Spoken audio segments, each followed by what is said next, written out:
During one cardiac cycle, all four heart chambers go through a contraction period called systole and a relaxation period called diastole. As a result of the cyclic contraction and relaxation of the ventricles, blood pressure in the pulmonary and systemic circuits rises and falls. Let us consider a complete cycle for the left side of the heart. Chamber pressures and volumes can be shown on a graph. Here, the red line traces the pressure inside the left ventricle. The green line shows pressure in the aorta, and the blue line traces the pressure within the left atrium. We will begin our look at the cardiac cycle at the end of a cardiac cycle. At this point, the atria and ventricles are in diastole, and the ventricles are roughly 70% filled with blood. The cardiac cycle begins with atrial systole.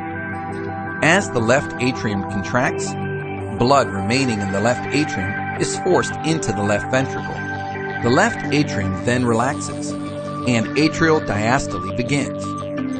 As the left atrium relaxes, the left ventricle contracts, and ventricular systole begins.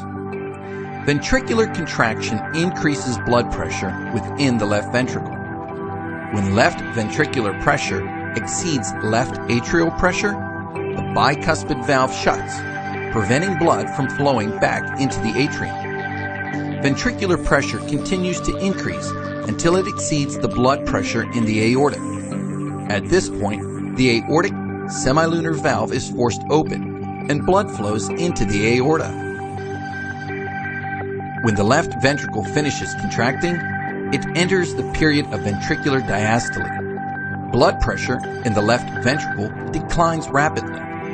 When it falls below the aortic pressure, the semilunar valve closes and prevents backflow. The left atrium remains in diastole throughout ventricular systole and continues throughout most of ventricular diastole. During ventricular diastole, venous blood enters the left atrium, and when blood pressure within the left atrium exceeds blood pressure in the left ventricle, the bicuspid valve opens and passive filling of the ventricle occurs.